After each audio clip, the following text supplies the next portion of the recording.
تحقیق او مسلک دی زینات دی وزوان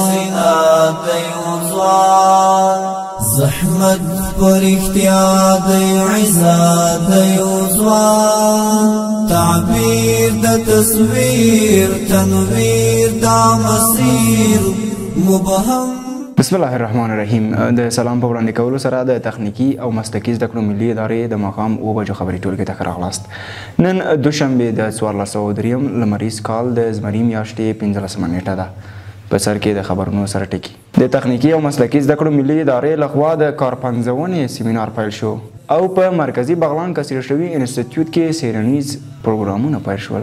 زه مرتضی احمدی یم. د خبرونو پیل د تخنیکی او مسلکي زده کړو ملي ادارې د برنامو د څېړنې او تضمین کیفیت ریاست لخوا د کارموندنې او کارپنځونې د مهارتونو سیمینار جوړ شو. په دې سیمینار کې د کابل ولایت د تخنیکی او مسلکي زده کړو د مرکزونو شاوخوا 70 تنه استادانو ګډون کړی چې په یاد سیمینار کې به استادانو ته د زده کوونکو د کارموندنې د ظرفیت لوړولو او د کارموندنې د څرنګوالي په اړه د 15 ورځو لپاره روزنه ورکړل شوې. د یاد پروګرام د پرانیستي په مراسمو کې محترم مولوي غلام سعید احساس وویل چې په اسلامي نظام کې دنده ترسره کول د خدای په نزد لوی اجر او ثواب لري. محترم مولوي احساس همداراز څرګنده کړه چې د خدای په نزد کې د استاد او ښوونکي مقام ډیر لوړ دی. نوموړي همدارنګه له استادانو څخه وغوښتل چې خپلې دندې په لازمه توګه او د خدای تعالی د رضایت په نیت سره ترسره کړي. له بلې خوا مفتي سید محسن ساده د دغه ښوونیز سیمینار د پرانیستلو په مراسمو کې د وینا پر مهال ویل چې د دغه ښوونیز پروګرام له ترسره کېدو څخه یې موخه د تخنیکي او مسلکي زده کړو مرکزونو د ښوونکو د کارپنځونې په برخه کې د وړتیا لوړول او پیاوړي کول دي. مفتي سادات په خپلو خبرو په ترڅ کې د پروګرامونو د څېړنې او تضمین کیفیت ریاست ځینې لاسته راوړنې هم په ګوته کړې او ویې ویل چې یاد ریاست هڅه کوي چې د تخنیکي او مسلکي زده کړو مرکزونو د فارغانو لپاره له مؤسساتو او ادارو سره د تفاهم له لارې د کار زمینه برابره کړي.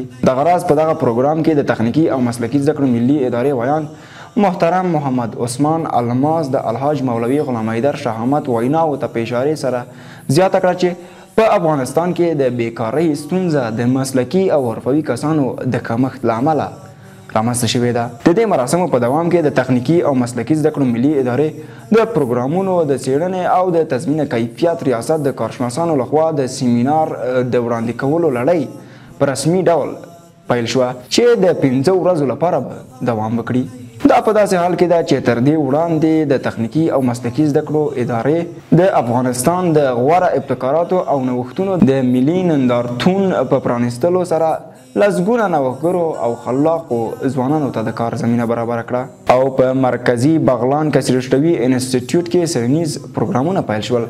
د مرکزی بغلان کثیر شوی انسټیټیوټ د عمومي کرنې ډیپارټمنټ استادانو د نباتاتو په اړه 15 څېړنیزې پروژې پیل کړې. د دې پروژو د ترسره کېدو موخه د علمي مقالو لیکل او د زده کوونکو د عملي روزنې پیاوړتیا ویل شوې ده. د مرکزی بغلان کثیر شوي انسټیټیوټ د مسؤلینو په وینا د دغو پروژو پایلې به د 2 کلونو څېړنو وروسته مینوالو ته وړاندې شي. د نن ورځې خبري ټولګه همدلته پای ته رسیږي. تر بیا چې زه مرتضی احمدي ستاسو درانه چوپړ ته حاضرېږم. تاسو ټول په لوی او بخښونکي خدای سپارم. له ملتیا مو مننه.